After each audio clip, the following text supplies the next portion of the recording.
tutajifunza kwa habari ya ukuaji wa kiroho.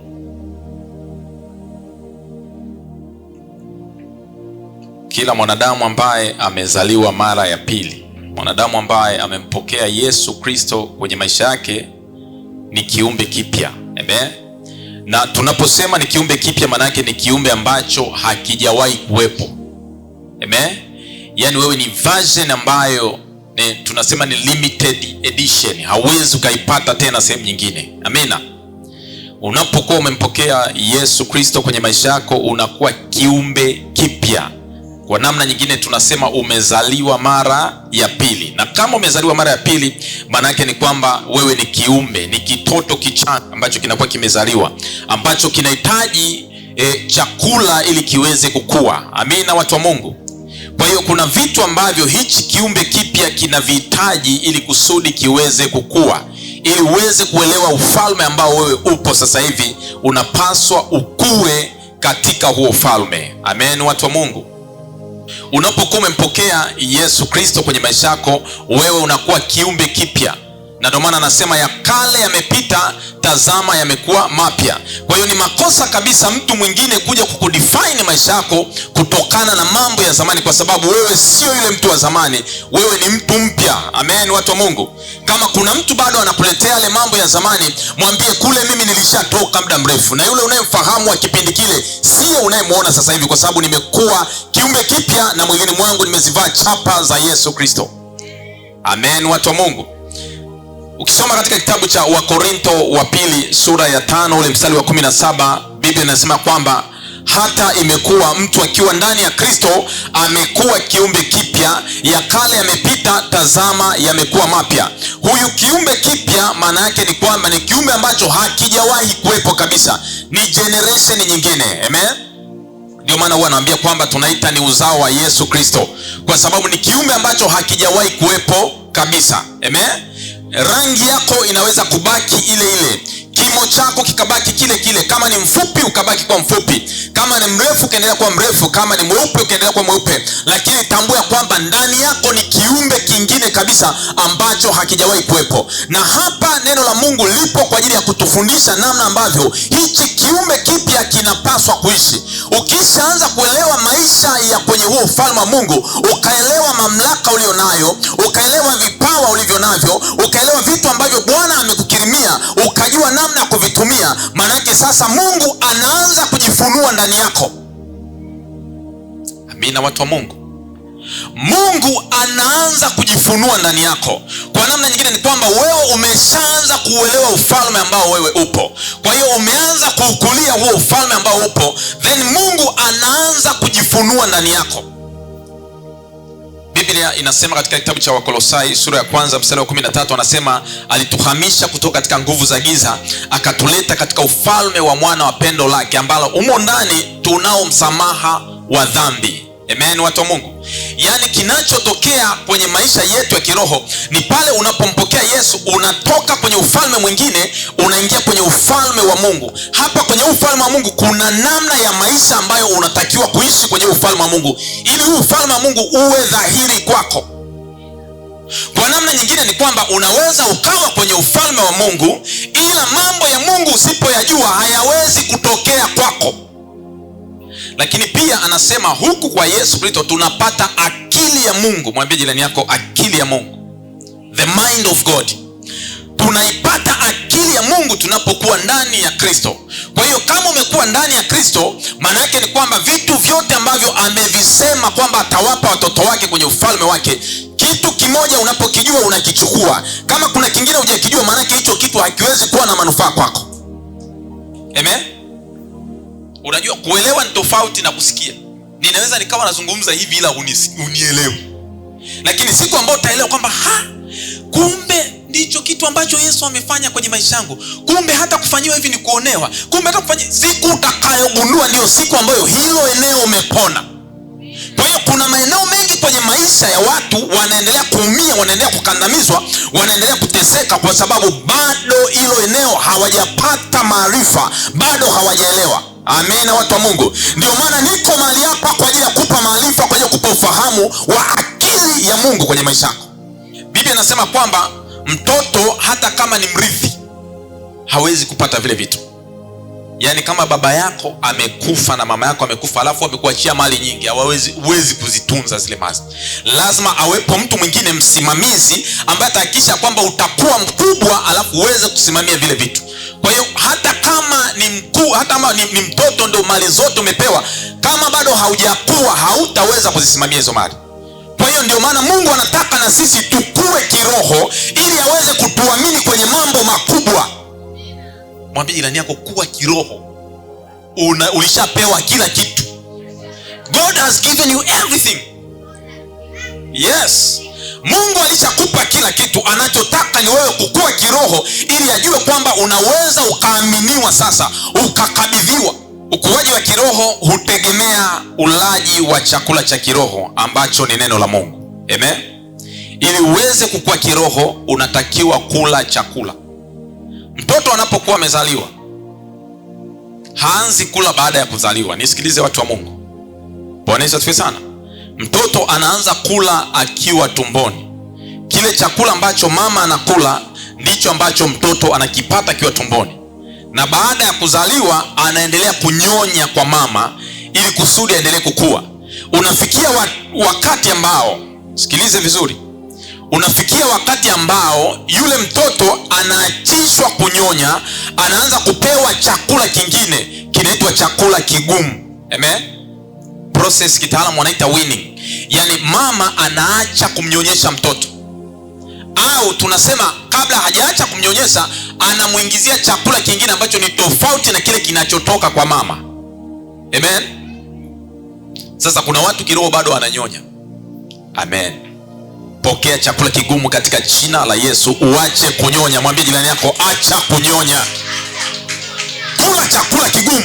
Mtu anayekula chakula kigumu, kuna aina fulani ya mazungumzo tukizungumza tunaelewana. Amen. Tunapozungumza mambo ya kuteka nyara, tunapozungumzia mambo ya kupiga, mambo ya kuangusha, tunaelewana. Lakini kama bado ni mtoto mdogo anasema ndio vitu gani wanaongea hivyo? Amen. Mwambie jirani yako, kuwa kiroho, penda chakula kigumu. Amen, watu wa Mungu. Kuna watu bado wanabebwa tangu anakuambia nimempokea Yesu, miaka 7 imepita sasa hivi, lakini bado anabebwa. Nataka nikwambie sifa ya kiumbe hai unazozifahamu za kimwili na zile za kiroho. Kwenye kimwili mkisoma biolojia utakuta kwamba kiumbe hai kina sifa kama 7. Amen. Hizo sifa pia hata kwenye maisha ya kiroho kiumbe kipya kinazo hizo sifa. Kiumbe kipya kinatakiwa kula chakula, na chakula unatakiwa kula kutokana na hali ulionayo. Sio kila chakula unakula. Anachokula mtu mwingine wewe unaweza kisikufai kwa sababu ya hali ulionayo. Ukiwa una aina fulani ya ugonjwa, huwa tunashauri ukija hospitalini tunakwambia kula aina hii ya chakula. Kama una pressure, kama una kisukari, tunakwambia kabisa chakula chako usiweke chumvi kama wengine. Chumvi ni mbaya jamani? Chumvi ni nzuri, lakini tunasema kwa hali yako wewe, kwa miaka ulionayo sasa hivi unatakiwa upunguze chumvi kwa sababu umeshakula chumvi nyingi kwenye maisha yako. Haleluya, watu wa Mungu. Kwa hiyo tunakwambia hivi, punguza chumvi kwenye chakula chako kwa sababu ya hali ulionayo. Kwa hiyo hali ambayo unayo ndio inayoamuru aina gani ya chakula uweze kula. Biblia inasema hivi, mnahitaji kufundishwa na mtu mafundisho ya kwanza ya maneno ya Mungu, nanyi mmekuwa mnahitaji maziwa wala si chakula kigumu. Kuna watu wanapenda kusikia vitu vyepesi vyepesi. Mwambie jirani yako, usipende vitu vyepesi vyepesi. Hivyo ni vya watoto. Watu wazima wanapaswa kusikia vitu vigumu vigumu, vitu ambavyo vinawachangamsha, vitu ambavyo wakivisikia wanatulia chini, wanaanza kutafakari. Anasema msipende maziwa, mpende chakula kigumu, kwa maana kila mtu atumiaye maziwa hajui sana neno la haki, kwa kuwa ni mtoto mchanga. Biblia inasema kwamba kwa maana kila mtu atumiaye maziwa hajui sana neno la haki, kwa kuwa ni mtoto mchanga. Lakini chakula kigumu ni cha watu wazima, ambao akili zao kwa kutumiwa zimezoezwa kupambanua mema na mabaya.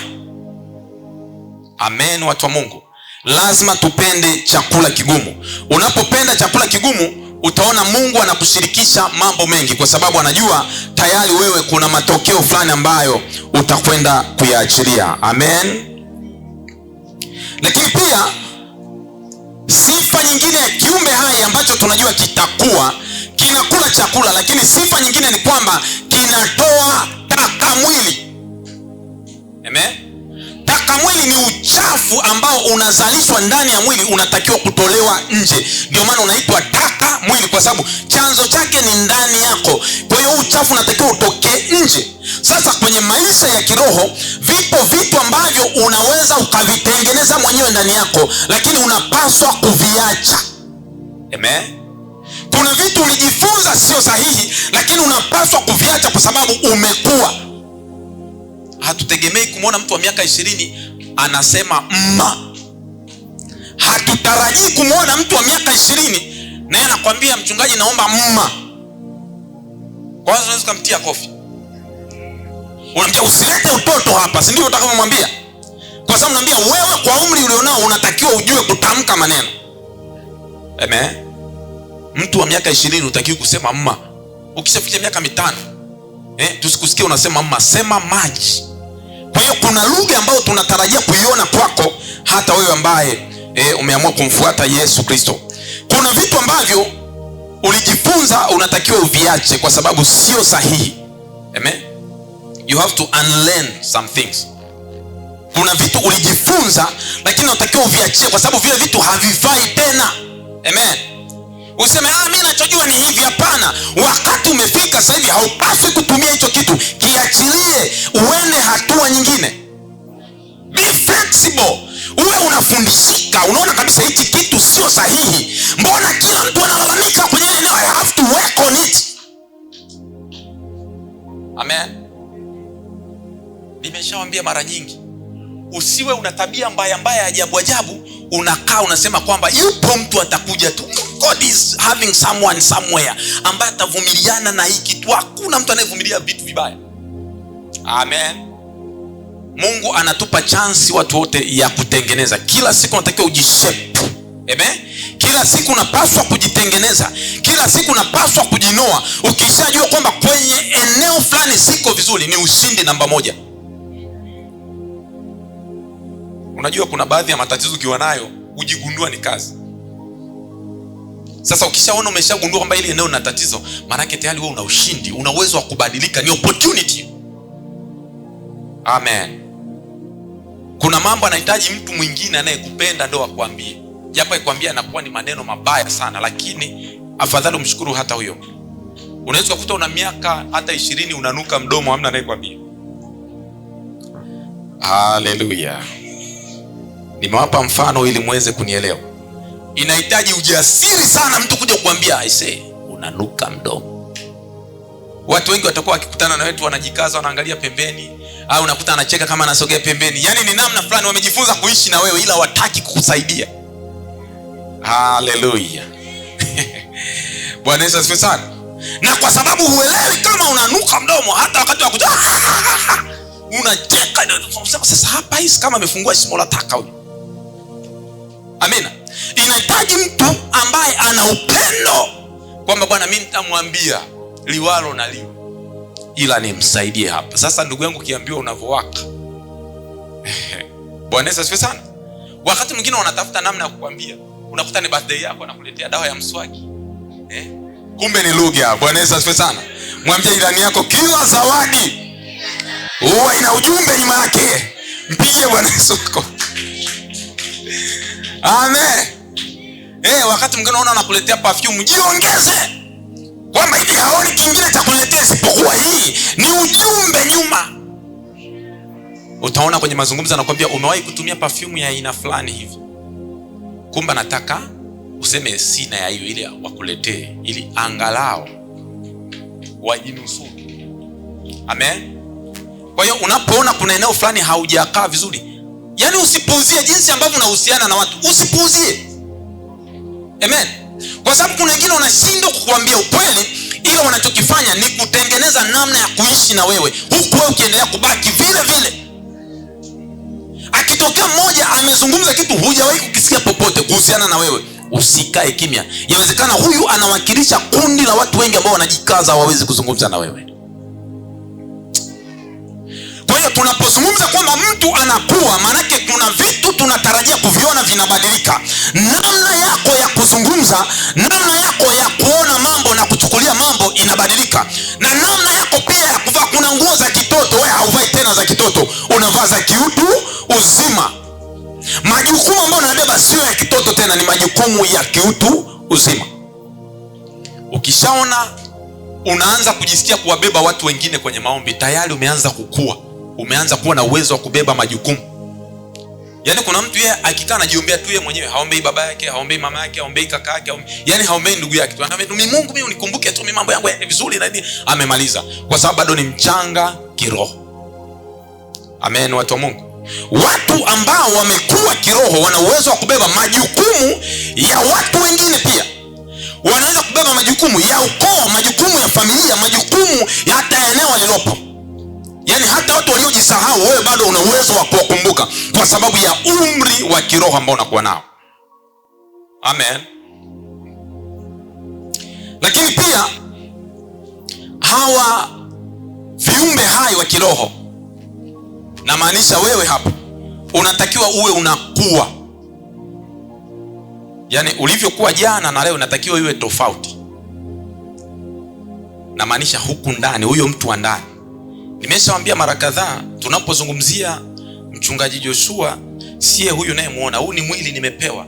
Lakini huyu anayezungumza ambaye wewe humuoni, huyo ndiye mchungaji Joshua. Amen. Mwangalie jirani yako, sio huyo unayemuona. Huo ni mwili aliopewa, mtu mwenyewe yuko humo ndani. Amen.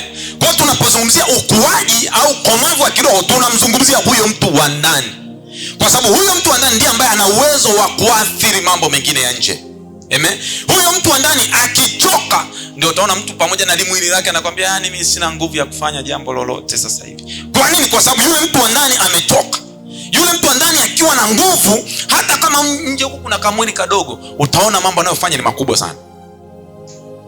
Jambo jingine ni kwamba kiumbe kina tabia ya kuzaa kiumbe kingine. Kwa hiyo lengo la kukua kiroho, Mungu anataka tuweze kuzaa watu wengine wanaofanana na sisi. Amen. Lazima tule chakula cha kiroho, tukomae, tufikie kiwango cha sisi pia kuweza kuzaa watu wengine. Amen. Ukiona hujafikia uwezo wa kumleta mtu mwingine kwa Yesu, manake bado ni mtoto wewe. Yaani manake nini? Wanasema hivi, kizuri gawana na wenzako, si ndio hivyo? Umeshaonja utamu wa Yesu, umeshaona uzuri wa Yesu. Unapokutana na mtu mwingine, wewe unakuwa ni shahidi kwamba huyu Yesu ni mzuri, na kuhakikishia hata hilo la kwako anaweza, mimi pia amefanya kwangu. Una uwezo wa kumwambia mwingine habari na ukamshawishi yule mtu akaweza kumkubali huyu Yesu. Kwani wewe hujawahi kumshawishi mtu akafanya kitu ambacho wewe umemweleza afanye? Kwa nini? Kwa sababu ulimuelezea vizuri. Kwa hiyo pia na Yesu Kristo lazima wewe uwe kielelezo, kwamba hata wao wakiona tunamtaka huyo Mungu wako, na sisi tunamtaka. Kama haujafikia hatua ambayo watu wengine wanamtaka huyo Mungu wako, basi ujue kuna kitu bado kimepungua kwako. Unatakiwa namna fulani Mungu ajifunue kwenye maisha yako, kiasi kwamba na watu wengine wanasema huyo Mungu wako tunamtaka. Mbona watu wanauliza wengine, bwana niambie mganga wako ni nani? Kwa nini? Kwa sababu wanaona kuna vitu fulani vinaonyesha mganga wa huyu anafanya kazi sana. Wanakuambia, bwana na mimi ninaomba nimjue mganga wako na mimi niende. Sasa sisi ambao tumemjua Mungu, watu wanatakiwa waseme kwamba we want your God, tunamtaka huyo Mungu wako. Lazima ukue kiasi kwamba huyo Mungu aliye naye anaonekana kwenye maisha yako. Akianza kuonekana kwenye maisha yako, watu watamtamani, kwa sababu dunia hii inahitaji majibu. Amen. Hii dunia inahitaji majibu ambayo hayapatikani kwenye vitu ambavyo watu wanavyo. Kuna watu wanaendesha magari mazuri, wana maisha mazuri ambayo wewe unatamani, lakini kuna kitu hawana ambacho hicho Yesu tu anaweza kukitoa kwa watu. Anasema amani ninayowapa mimi sio kama ambayo ulimwengu unatoa, sio kama ambayo maisha ya ulimwengu yanatoa. Kuna amani ambayo ninawapa ambayo hamwezi kuipata kokote. Kuna utulivu ambao Bwana anautoa ambao dunia haiwezi kupatia. Kwa nini? Lazima ifikie hatua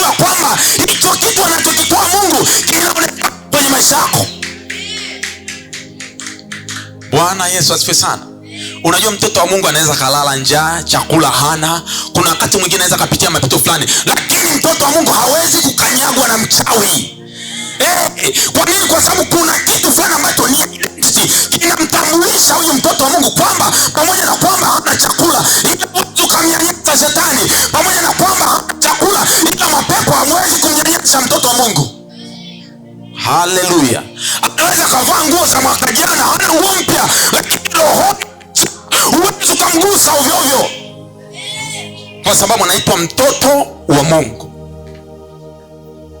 Mwambie jirani yako, unapaswa kukua na kuzaa. Biblia inasema kwamba enendeni ulimwenguni kote mkawafanye watu kuwa wanafunzi wangu. Maanake unabidi ufikie hatua ambayo umekuwa, alafu unakwenda kuwafanya watu wengine kuwa wanafunzi wa Kristo. Kwa hiyo ili tuweze kukua kiroho, ni lazima tuwe na tabia ya kimakusudi kabisa ya kufanya maamuzi ya kukua. Lazima utambue kwamba mimi natakiwa nikue kiroho. Amen. Ukikosa chakula cha kiroho, manake kinga yako wewe haitokuwepo. Kwa sababu ipo hivi, watu wa Mungu, nisikilizeni. Nataka niongee kwenye afya kidogo, alafu nije rohoni muweze kunielewa. Kama ni msimu wa mafua au kikohozi, sio watu wote wao wanaugua. Amen. Unapoona kwamba wewe ni mzima, uko vizuri, wakati wengine wanaugua, sio kwamba wewe magonjwa hayaji kwako, yanakuja, ila yanakuta kuna kinga. Mwambie jirani yako, kinga. Amen. Kwamba mwili wako una ulinzi wa kuzuia magonjwa ambayo yanawapata wengine, wewe yasikupate. Sio kwamba hayaji. Amen. Yanakuja, lakini kwako kuna ulinzi ambao unafanya yasiweze kushambulia. Amen. Kwa hiyo sasa, chakula cha kiroho tunapokula kinatupa sisi kinga. Kwa namna nyingine, wengine wanapokandamizwa, wewe hautakandamizwa kwa sababu una kinga ambayo ni neno la Mungu. Amen. Na mnaweza wakaambia kwamba chakula hiki kinawasaidia kupata kinga mwilini, mkala wote kile chakula, ila kinga zikatofautiana. Kwa nini? Inabidi tufuatilie miili yenu ina tatizo gani. Tunakuja kuangalia mwingine wakati wa kula alikuwa hatafuni vizuri. Amen. Wanajiona mtoto amekula maharage alafu ameenda kujisaidia, maharage yametoka, si ndio? Hello. Amen. Kala maharage afu kaenda toilet, maharage yanaonekana. Maana ile maharage limepita tu, halijafanya chochote mwilini. Naona watoto wamependa sana. Sasa maana yake ni nini? Kuna watu ambao hawajui kula vizuri neno la Mungu. Unatakiwa ulitafune vizuri, ulitafakari. Biblia inasema kwamba uyatafakari haya maneno usiku na mchana, ndipo ambapo utathibitika kwenye njia zako. Kwa hiyo lazima upate muda wa kutafakari lile neno ambalo unalipata. Lisipite tu kwamba nimeshalisikia. Hapana, lazima ulipe muda. Amen. Ni wachache sana ambao tukijifunza neno la Mungu hivi kwamba atarudi nyumbani akatafakari, yaani akishatoka tu ibada na kishamaliza kwambia sasa hapa tuendelee na shughuli nyingine. Leo nimeshasali tikio, nimeshasali. Amen. Kwa Mungu mimi sikosagi Jumapili kanisani, nimeshaenda kusali. Mabadiliko yanatakiwa uwe na muda wa ziada. Amen. Ndio maana hata watoto ambao wanasoma hapa, kuna vitu vingine nimeongezea, wawe na muda wa ziada wa kusoma tofauti na watu wengine, kwa sababu nataka vitu vya tofauti kwenye maisha yao. Mwambie jirani yako, ukitaka mabadiliko usiishi kikawaida. Yaani ukiwa ni muda wa kulala, unajua pesa kila mtu amelala na unaenda kulala, tayari unaishi kawaida. Yaani unaishi kama wengine. Amen. Wanapolala muda mwingine unasema leo naamka, ngoja na mimi nikaombe. Kwa sababu hiyo mida hata wachawi wenyewe huwa wanaamka na wenyewe wanasema ngoja tukafanye mambo yetu. Kwa sababu watu wa kawaida wamefanyaje? Wamelala. Hakikisha kwamba chochote unachojifunza cha kiroho kinaleta matokeo kwenye maisha yako. Usiende kawaida. Kwa kwamba nashukuru Mungu nimeshaenda ibadani, sasa nimesharudi, niendelee na mambo yangu sasa. Lazima tuwe na muda wa ziada wa kufanya mambo mengine ya kiroho. Kwa hiyo tunapozungumzia ukuaji, manake ni kumjua Mungu na kuambatana na mabadiliko. Kumjua Mungu na kuambatana na mabadiliko. Amen. Na Mungu tunamjua kupitia neno lake. Lazima udhamirie. Biblia inasema hivi, mtu akitaka kunifuata mimi ajikane mwenyewe, ajikatae mwenyewe. Yohana 1:12 anasema hivi, wote waliompokea aliwapa uwezo wa kufanyika watoto wa Mungu. Hapa anasema hivi, ule uwezo aliotupa umetukirimia, umetupatia vitu vyote vinavyohusiana na uzima na utauwa. Utauwa ni maisha ya usafi, sio wa mwili, maisha ya utakatifu. Amen. Kwa hiyo ile sifa tuliopewa au kilichotufanya sisi tukawa watoto wa Mungu kimetupa vitu vyote vinavyohusiana na uzima. Ule uwezo wa kimungu ambao Mungu ametupa sisi wa kutufanya sisi kuwa watoto wa Mungu, ule uwezo umetupa vitu vyote tunavyohitaji kwa ajili ya huu uzima na kwa ajili ya huu utakatifu. Jamani, unahitaji nini ili uwe mzima? Unahitaji vitu gani? Hivyo vitu vyote vimefichwa kwenye knowledge ya Mungu. Yaani yale maarifa ya Mungu yote yamebeba hivi vitu tunavyovihitaji ili tuishi. Unahitaji kazi ili uishi, imefichwa kwenye neno la Mungu. Unahitaji amani ili uishi, unahitaji vitu vingi unavyovihitaji vimefichwa kwenye neno la Mungu. Unapolijua neno la Mungu unahakikishiwa maisha na unahakikishiwa pia kuishi maisha matakatifu. Yaani vitu vyote Mungu ametupa, kuna kitu kinaitwa tabia ya uungu. Tunaposema mtu ana tabia fulani kabisa, hii tabia ni ya Mungu mwenyewe. Kwa hiyo vitu ambavyo vinakuwezesha uwe na tabia ya uungu, Mungu ameshatupatia kwenye neno lake. Unapomjua yeye, unajua na vitu vinavyokufanya uishi kiungu. Hivi unajua mambo yanaendelea duniani sasa hizi. Hutoboi kama Mungu umempuzia. Kama hautaki kujifunza magotini pa Mungu, hautatoboa wewe, hauwezi. Watoto wetu hawataweza kutoboa kama hawatamjua huyu Mungu.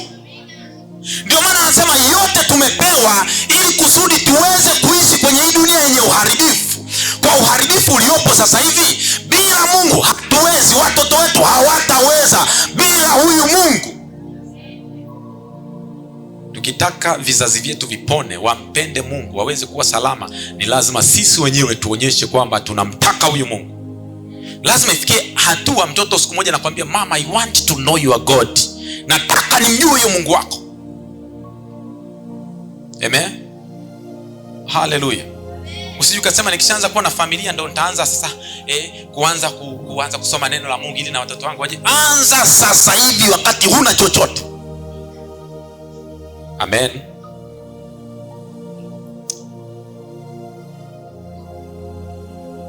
Mstari wa 5 anasema hivi, naam, na kwa sababu hiyo mkijitahidi sana kwa upande wenu katika imani yenu, tieni na wema, na katika wema wenu maarifa. Unajua chakula kikiwa kigumu kinakuwa kinakuchosha. Amen. Chakula kigumu kinakuwa kinakuchosha, muda mwingine unakuta kama huelewi, kinakuchosha tu kwa sababu umeshazoea maziwa. Amen. Bwana Yesu asifiwe sana. Naona amina zimepungua pia. Ninaomba tusimame.